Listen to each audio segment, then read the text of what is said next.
Not gonna lie, yeah, I'm at the top. I don't even wanna be involved with you the way I am because I want it all.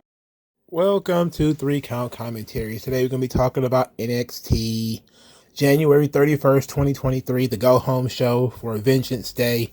We will also be doing Vengeance Day predictions. So stay tuned for that. So no news and notes because NXT has been pretty much left in the lurch. Nobody kind of bothers NXT right now. So let us talk about the show. Match 1, the Creed brothers versus Induce Share. Induce Share wins the match, and they are still goose green. I'm talking, they are as green as Oscar the Grouch. I'm talking like, there was at one point where both members of Induce Share decided to malfunction, and they grabbed Julius Creed by the leg. If you watch this match, then you know what I'm talking about. They grabbed his leg, and they were just holding his leg. They were not attacking him. They were just holding his leg. They tagged out, and then the other one came in and grabbed the exact same leg, the exact same way, and it looked ridiculous. It looked truly ridiculous. I was very disappointed in that. Also, Induce Share looked a little bit lost at times. But the Creed brothers more than made up for Induce Share in their lack of experience. Anyway, Julius Creed. My goodness.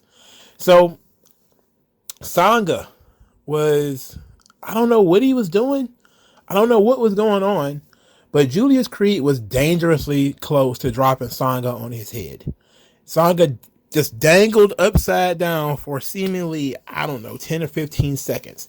And it seemed like things were about to go very bad for Sanga. And then out of nowhere, with no help, Julius Creed just ripped him up in a power bomb. It looked fantastic. It looked like a legit power bomb from somebody who was resisting being power bombed. It looked awesome. So the finish came with Jinder Mahal getting on the ring apron.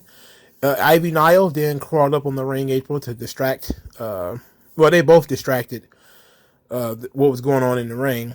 But Jinder Mahal climbed down as if he was running from Ivy Nile. And Julius Creed hit the ropes, knocked Ivy Nile down. He stopped, of course, to see what was going on. He turned around, and Sanga clotheslined his head off. Then they hit him with a big choke slam to win the match. Therefore, Induce Share won. Okay. Induce Share, not good. They're probably better as heavies. These guys are just not very good in the ring. They're huge. They're muscular. They look like monsters and badasses. But my God, when they start moving, they're like robots, malfunctioning after every other step.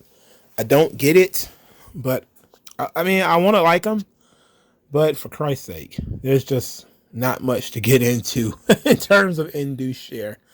But you still can't hinder the gender, so maybe we ought to just use Induce Share to renew a Jinder Mahal push. That's all I'm saying. I know that's probably going to make some people cringe, but let's do it. Anyway, Axiom is backstage watching A-Kid versus Tyler Bate. A-Kid is Axiom, by the way. Tyler Bate strolls over to claim that he's always been a fan of A-Kid. I wonder where A-Kid went. Then says that Axiom reminds him a lot of A-Kid. Then they agree to have a match between the two of them, a friendly match. This is where Damon Kemp shows up. Damon Kemp, for those of you who probably don't know or don't remember, is the, I think, younger brother of that Olympian guy whose name is escaping me right now, who WWE signed, Gable Steveson. They gave him a lot of money, and he has done nothing. This is his younger brother. Anyway, Damon Kemp has been in NXT for a little while. He was a former member of Diamond Mine. He's actually pretty good. He walked over to these two guys and said that European wrestling is soft, as was proven by his short time at NXT UK. He ran roughshod over there, therefore European wrestling is soft. Then he says, between you and me, if A-Kid was here, I'd tell him he was hot garbage. And I thought that was hilarious because he is talking to A-Kid. All right. So they decided to have the match later, and let me tell you, brother, from a work rate standpoint, the match was fine. But since I'm not really all that work ratey, and sometimes I'm just kind of like, hey, I would rather be doing something else. Tyler Bate versus AK was a perfectly fine technical wrestling match. Yes, these two guys have had good matches in NXT UK. For some reason, I enjoyed it better there than I did here. But part of the reason why I think I enjoyed it a lot more is I was dumbfounded, disillusioned, bamboozled, led astray, fucked over, screwed over, run amok over Tyler Bate having the worst theme song in WWE, probably all of wrestling itself. If you really want to hear how shitty a theme song is, listen to Tyler Bates' new theme song. Now, his previous theme song was complete Looney Tunes, but this one, absolute basura on a cracker. It's bad. It is literally that bad. It's awful. It's an awful song. Anyway, Tyler Bate wins the match with the Tiger Driver 97. Solid enough match. I guess can't get into Axiom. I don't care about this character. You know, it's one of those few times where doing something like putting a mask on the guy just ain't working. Anyway, Axiom was attacked by Damon Kemp after the match, and Tyler Bate chased him off. Okay. All right. I guess we're going to do... Hopefully Damon Kemp is going to unmask Axiom. That would be fun, wouldn't it? If we finally got rid of Axiom by Damon Kemp unmasking him. That would rule. That would kick all kinds of ass, but I doubt we do that. Match 2 on the show. Triple H and Shawn Michaels' favorite young lady, wrinkly-faced Zoe Stark, who looks like she's about 38 years old, even though she's like half that age. Somehow she has some kind of Benjamin Button, reverse Benjamin Button, where she looks older than she really is. Anyway, Zoe Stark defeats Indy Hartwell, because of course she did.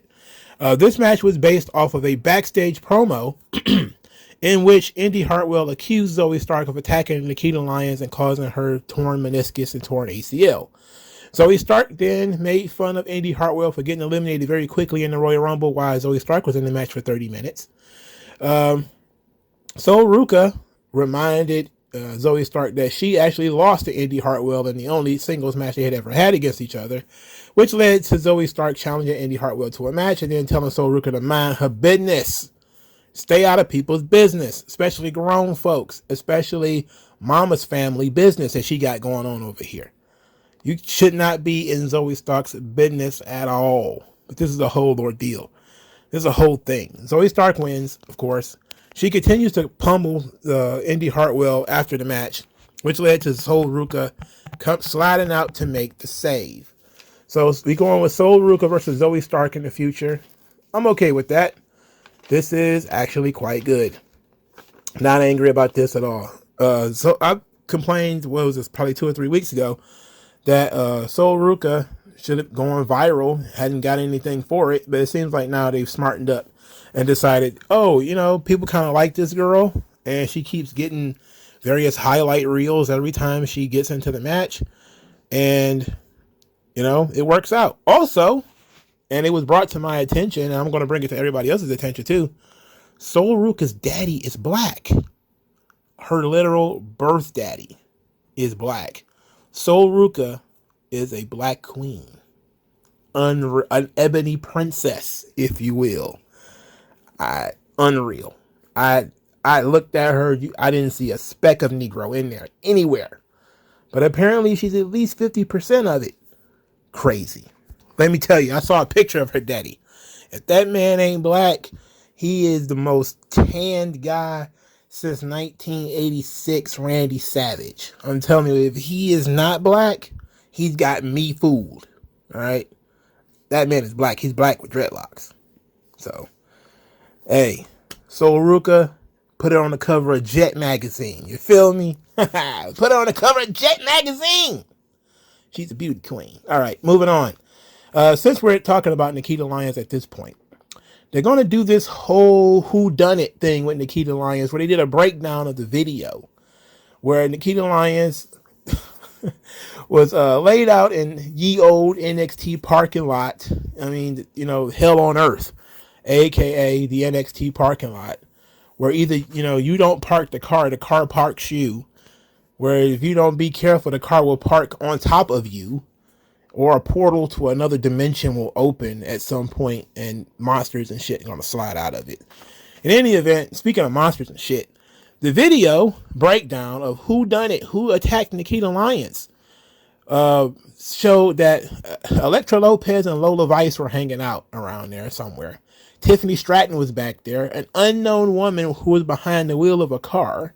Lash Legend, I think Jakara Jackson was back there, and Wendy Chu was watching on. So now we got suspects and witnesses. So who's going to be the detective? There's got to be a detective, right? Somebody's got to play detective. Somebody's got to Dijak? Is Dijak going to be the detective? Come on, Detective Dijak. That sounds like fun. He might actually make that guy interesting. Make Chokakovich act like Stabler from Law and Order SVU. What did you see? Nikita Lyons stretched out in the parking lot. What do you know about it? Come on, scumbag. And he just grab one of these young ladies by the scruff of their neck and carry them off. That'll make him interesting. That'll make me root for Dijak if he hem up Cora Jade and put her under the hot lights. Wait a minute, what am I talking about? Moving on. Anyway, so Nikita Lyons, they're gonna have this whole thing. I'm guessing they're gonna utilize it to elevate somebody else. Elektra Lopez might be a decent choice to have her to be the attacker. She's gonna be hanging out with Lola Vice and Valentina Feroz, I guess, and some kind of female Latino thing. I don't know. Tiffany Stratton wouldn't make sense. Lash Legend kind of makes sense. Wendy Chu doesn't make sense either. But we'll see how they continue to break it down. All right. So the main event, Schism. They were doing a promo saying that they seek vengeance for the NXT Tag Team Championships being kept away from the Dyad the entire time they have been in NXT. Then they said that Chase U worships a false idol, that Andre Chase is an egomaniac. He's temperamental, he's abusive, etc., etc. Just ran down the whole thing about how Andre Chase is horrible, which is all not untrue, because they had clips accompanying that with Andre Chase cussing out the students and basically generally being a pendejo. But this was the only promo that really led to the main event. So the main event of the evening, Chase U versus Malik Blade and Edgeless Enofe versus the Dyad, otherwise known as the Grizzly Young Veterans. The winners will be put into the triple threat match for the Tag Team Championship at Vengeance Day, and the match was won by Chase University. So Duke Hudson and Andre Chase finally won the big one. They're going to be a part of the Fatal 4-Way. During this match, Thea Hale pulled Ava Raine off the ring apron because she was distracting the referee. This match, just like a lot of their matches so far, have made me really wish that they would do something with Malik Blade and Edgeless Enofe. She's talking about two guys with personality who are great high flyers, and they come across as being very generic because they haven't been given anything to do. But these guys are two really good talents. I know they're a little, especially Malik Blade, he's a little undersized, but we need to be packaging them up or something, do something different with them.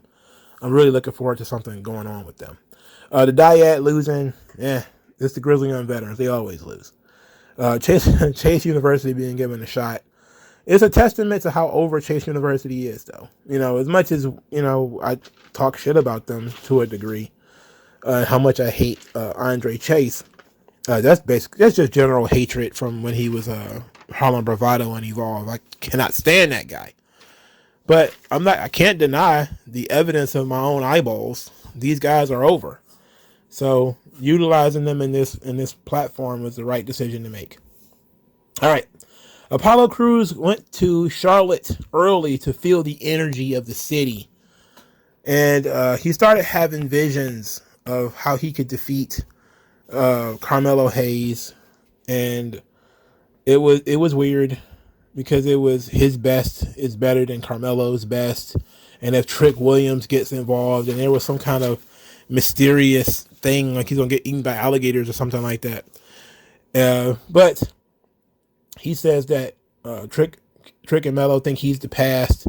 Well, if he's the past, then the past will dictate the future. And I was like, oh, that's very nice. That was a nice line. That wasn't too bad. Later, we get a promo from Trick and Melo, and this promo could basically be summed up in 2 sentences. One, Trick Williams, if he's allowed to be, will be one of the greatest promos in the business. There have been so many quotable Trick Williams lines, and he ain't only been on the roster for like 18 months. I'm telling you, like literally every week, Trick Williams gives you something, some words of wisdom, something to live by. This week he said, I'm shaking like booty meat on a Friday night.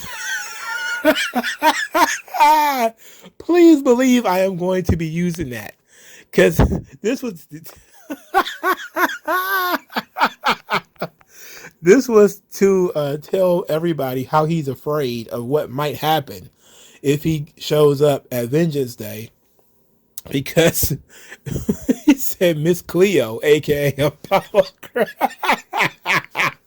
Apollo Crews got it out for him. So it's hard. I'm telling you, man, Carmelo Hayes is so good, and he's charismatic in his own way. He's really good at shit talking, and he shit talks straight. Like, it's not comedy when Carmelo Hayes does it, but he's completely overshadowed by the amount of charisma that Trick Williams exudes just by standing there. You know, I mean, just the guy's fucking amazing. You know, he's amazing. I love me some Trick Williams. Anyway, Carmelo Hayes says that if Apollo Crews could have a 40-inch vertical and still never reach his level, no matter how good you think Apollo Crews might be, he will never be him. And Carmelo Hayes is the one. Carmelo Hayes had a good promo here too, but I didn't go back to listen to it again because I was like, oh my God. Trick Williams is enough, man. That dude is very good. He's very good at getting pops, man. That guy fucking rules. The fact that people aren't standing up every time Trick Williams comes on the screen is just an abortion. It's bad. People should really be paying more attention to that guy. All right, let's move on. Wesley came out, oh boy, and he was super corny. Wesley reminds me of like Jim Carrey in the Truman Show, where he, you know, you smile at all your neighbors and you wave at them and, hey buddy, how you doing? Good guy. Hey friend. He had that good guy Greg energy. It's like, ugh. There's no hint of malice or passion or anger or viciousness. You don't get none of that stuff out of Wesley. It's just pure cornball energy. It's really weird.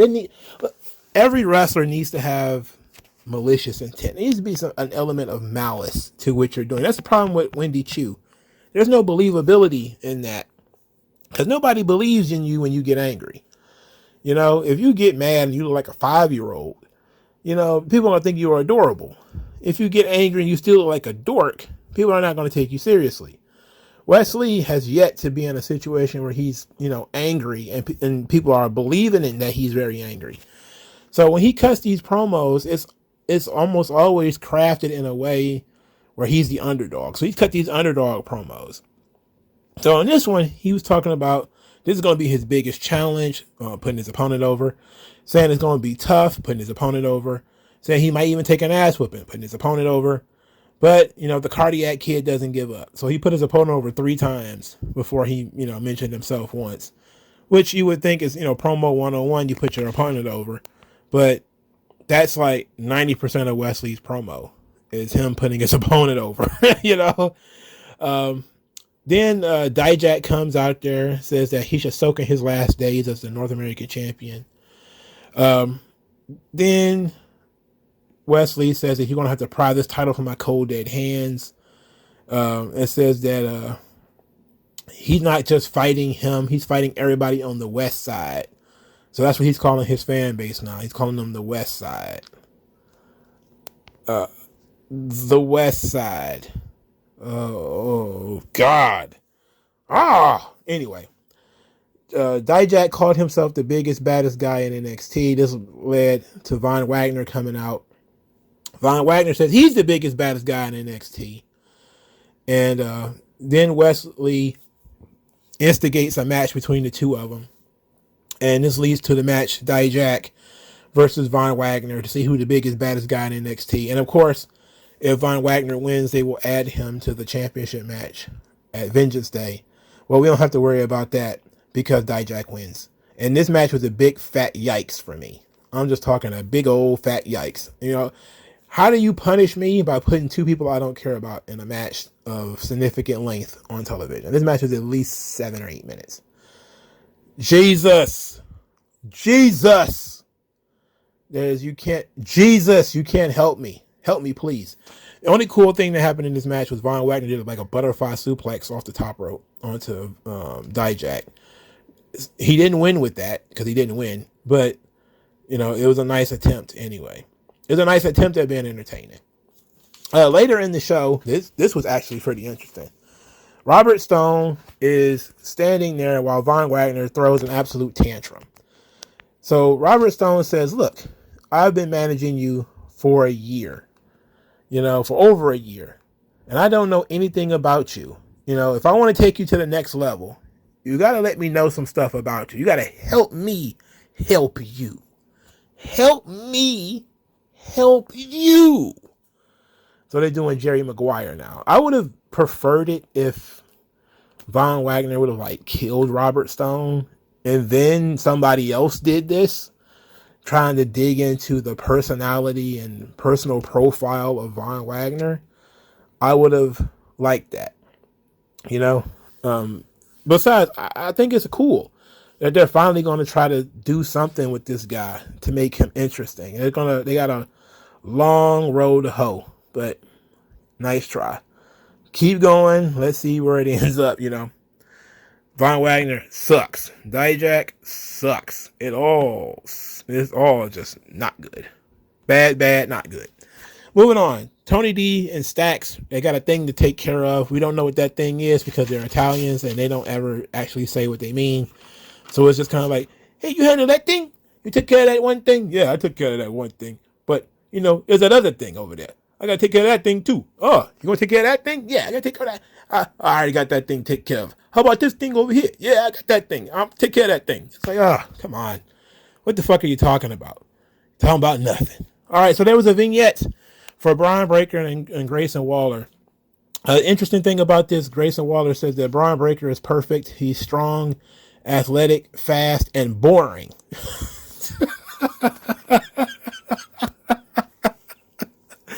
Then says that he made the decision to become the NXT champion, which is an interesting way of, putting it, that he decided that he wants to be the champion now. So therefore he will be. All right. I'm on the Grayson Waller train. I think it's better for Braun for him to lose if we're at this point. We'll talk about that a little bit more later though. All right. Isla Dawn is in a vignette and apparently she is now in a pact with Alba Fire. They are now partners and friends. Isla Dawn wants to purge the past and burn away all negative energy. And that Alba Fire was distracted. All she needed was a little bit of push from her. And that together they needed to shed their ego and relinquish their need for control. And then Isla Dawn put the flame out. And Alba Fire was basically just standing there and repeating what Isla Dawn said. So they kind of give you the idea that she might be brainwashed. That it might be some kind of magic that Alba Fire is under. Now, I called them being tag team partners. I saw that coming. I think most of us did. But I don't want there to be magic involved with this. I don't want that. I don't want magic involved with this at all. No magic, please. She can be creepy and pagan and all that kind of stuff, but please, no magic. No effective magic anyway. Just no. Please don't do that. All right. So Toxic Attraction and Roxanne Perez, they had a promo segment. This promo segment was excellent because JC Jane really showed out. So JC Jane and all of her, another Jim Carrey reference, she is super animated. She's a lot like Aubrey Edwards, except for she's an actual wrestler, so it's okay for her to be animated and over the top. So she mocked Roxanne Perez for losing at the Royal Rumble. She also told Roxanne Perez that she peaked at 21, which is hurtful. She's super hurtful. Gigi, she kept throwing her little bits in and out, but it was mostly JC Jane promo. She was cutting everybody off. Roxanne Perez was trying to talk, and JC Jane would just jump in with more insults. It was great. JC literally bullied Roxanne Perez off the interview by calling her a crybaby, talking about how they was gonna beat her up, just all kinds of stuff. Then they talk a little bit while Roxanne Perez storms off the interview because she can't get a word in because JC won't stop talking. Then they go back and forth, and then Gigi says that she is going to become the women's champion. That gets JC's attention. She's like, what? And the crowd is like, ooh. And then before you can really develop that idea, Roxanne Perez found them backstage, jumped them, and beat them up. There's a big pull-apart brawl, but they're, of course, now starting to officially show some chinks in the armor, that stupid triple threat idea that only one person can win. There is no we. And, of course, that's just what it's going to be. I hate it. Stop doing it. JC Jane is great. Gigi Dolan is starting to wake up. She's coming along. She's a lot better than she used to be. For some reason, Mandy Rose leaving kicked the fire in her ass, which is good. Because both of them are clicking on high level now. But I've been saying that JC Jane has been good for a long time. But I think most people are now starting to pick up on it. JC Jane is the star of this team. She's not going to be the best wrestler in the world, but she's going to give you the best character stuff. And that matters. That counts for something. All right. Stevie Turner made her debut defeating Danny Palmer. Didn't see anything special out of Stevie Turner this week, to be quite honest. She came across as just like another female wrestler. Very unfortunate, but that's just kind of how it is. Not bad, not good. I would have preferred for her to do more character stuff than to come out there and wrestle a nothing match. Moving on. Kiana James was talking to some guy on the phone, said that she loved him and hung up. Fallon Henley saw that, got upset, said that she knew Kiana James was going to break Jensen's heart. Kiana James was like, what are you talking about? You don't even know what you're mad about right now, which is all very true. Because Fallon Henley is super, super, super emotional for no reason. She's just go and take old Jensen to the... I'm not going to say that. That's not good. Let's not say that. She clearly has a thing for that man. Let's just get to it. He could say that coming a mile away. Anyway, KC Squared saw them arguing, strolled up on them and said, you guys have only been tag team for a week and you're already arguing. We're clearly got the better tag team and we're best friends. And I was kind of like, every KC Squared match ends up that way. We're a real tag team and we're really best friends and you guys are put together in a booking committee or something. You guys will never win. And it's I wish they would have other words to say. They clearly don't have any other words to say. Anyway, Fallon Henley fully believes in herself and believes in her tag team and therefore say they're going to go all out to win their match, and Kiana James agrees. Okay, we'll talk about that in a minute. So I guess the final thing to discuss is Charlie Dempsey and Drew Gulag. Charlie Dempsey was defeated by Drew Gulag because Hank Walker, he interfered, but I don't think he did so on purpose. He was just hanging out outside the ring, had gotten too close, and Dempsey took a shot at him, and Gulag was able to roll him up afterwards. So Drew Gulag got an unfair win, which of course doesn't make him a good role model for Hank Walker. But I'm okay with this. I know we're not done here because Charlie Dempsey is not about to take an L from Drew Gulag and we're going to let it sit. I don't see how that's going to work.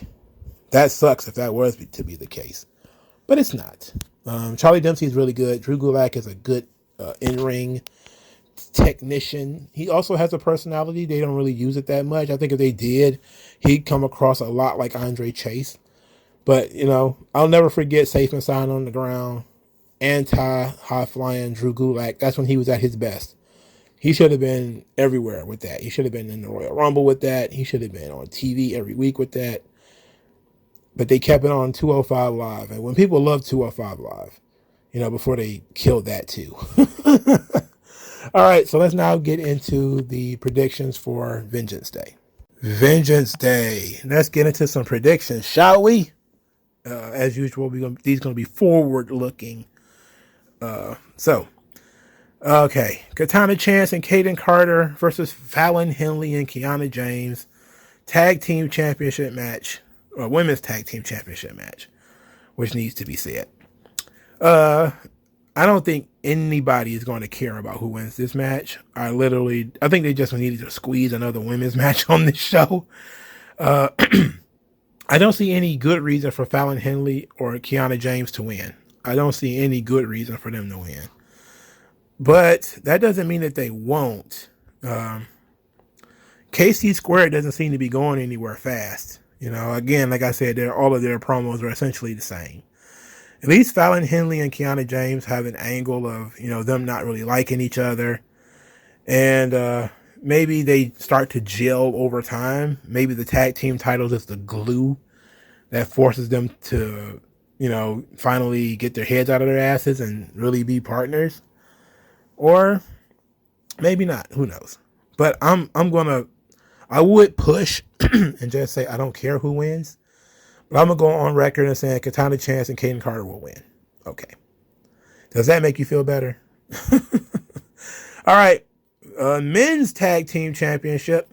The New Day. Xavier Woods and Kofi Kingston versus Gallus, Mark Coffey and Wolfgang versus Pretty Deadly, Elton Prince and Kit Wilson versus Chase University, Andre Chase and Duke Hudson. Oh, my baby. Oh, baby. I love me some Pretty Deadly. I really do. I want Pretty Deadly to win, but also want Pretty Deadly on SmackDown or Raw. I like Gallus too. I'm a big fan of Gallus. Well, I was before I realized that they talk in crossword puzzle. When they was in NXT UK, for some reason, they weren't nearly as bad to understand. For some reason, all of a sudden, they became Scrabble once they was on NXT TV. I don't know what's going on. I'm sick to death of the New Day. I mean, that's just one thing. Look, if I could defeat the New Day, become the tag team champions, I would do it. If I would tag team with a 13-year-old boy to do it. I would tag team with anybody in order to beat the ass of the New Day. I would tag team with a teddy bear to beat the New Day. I can't stand the New Day. You think Booker T doesn't like the New Day, man, you ain't seen nothing. The hate in my heart that I have for the New Day, Bart Simpson can write on the wall for the next 25 years. Mongo hates New Day. Mongo hates New Day. Mongo hates New Day. I can't fucking stand New Day. Fuck New Day. But they're probably going to win. Because literally nobody else is ready. And the only team that's any good is probably about to get called up. So unless they put the belts on Chase University for the feel-good moment, which I wouldn't do, but this is NXT. You never know what's going on in the cockeyed brain of Shawn Michaels. The drug-addled brain of the Heartbreak Kid. Why did I say all of that stuff? I didn't need to say any of that. Anyway, I'm going to go with the New Day, even though I want Pretty Deadly to win. But there's an off chance that Chase University wins. So I'm going to go with the New Day anyway. All right. Carmelo Hayes versus Apollo Crews. 2 out of 3 falls match. This will no doubt be the match of the night, as far as I'm concerned. This is going to be awesome. This is going to rule. It's going to kick ass. I'm going to go with Carmelo Hayes. Carmelo Hayes, I'm going to go with 2-1 Carmelo Hayes. It's going to need to be at least one fall, right? So we may end up giving Apollo Crews the first fall. But Carmelo Hayes is going to win this match. Because to me, he needs to be on the title track. Him not having a belt is good. But, you know, because you need to be able to do off-title things sometimes. And he's been champion for most of the year last year. So him having to move away from the belt is good. You know, I don't have a problem with that. It's about time, to be quite honest. But the same thing could be said for people who are going to pop up later. So let's say about to call up Carmelo Hayes. He needs to win this match, and he needs to be in title contention. He's going for the big belt, the NXT title. So I'm going to go with Carmelo Hayes. Wesley versus Dijak for the North American title. Is it possible for me to push again and say, I don't care who wins? This belt has been in the toilet ever since Wesley picked it up. This used to be one of the hottest belts in the world. This belt used to be so meaningful, even when it was just Carmelo Hayes with it. It was another main event title, to be quite honest. You can main event with the North American belt. But then they gave it to Wesley. And now it's like barely on TV, super mid-card, because everything he does is mid-card. So instead of him making the belt is trying to make him. And it doesn't help to try to put the belt on Dijak, because it'll be the same thing just with a vanilla walking stick. It's like this guy, that Dijak, man, he's no good. No good. If you tell me I got to pick one, if you put a gun to my head, so you have to pick one of these guys, you must pick one. I probably would pick Wesley just to save my own life. Otherwise, I would tell you, if it was like, hey, we're going to dunk you in full of ice water, I probably would just take the dunking in the ice water. But if it's like, I'm going to blow your brains off, okay, I guess Wesley. It don't mean that much to me. But the North American title used to be very interesting. I wait for the day for the North American title to mean something again. It means nothing now because this fucking guy got it. It's disgusting. It's sad. It's truly sad. Sad business. Moving on, Roxanne Perez versus Gigi, Dolan versus JC Jane. Triple threat match for the NXT Women's Championship. In my opinion, JC Jane should win this match, but she's not going to. Roxanne Perez will win. This is her first, maybe second title defense. There's no reason for her to lose the belt yet. She hasn't really defined herself yet. She hasn't really defined a character or personality yet. So there's still a lot more to go when it comes to Roxanne Perez. Taking the title off her so soon doesn't make much sense. So we're going to keep the title on Roxanne Perez, even though I'm pretty sure that was going to be the case anyway. I just don't see the need for her to beat both members of Toxic Attraction in one match. I know it's supposed to make it easier for her because they're going to be fighting each other eventually, but this is dumb. Just have her beat one of them and the other one's on the outside of the ring. Come on. All right, main event, steel cage match. Brian Breaker versus Grayson Waller. I said it, I think, earlier in this video, but Brian Breaker needs a break from the main event scene. He needs time to go fishing. He needs time to, go do something productive with his life. It's about that time. He needs to grow.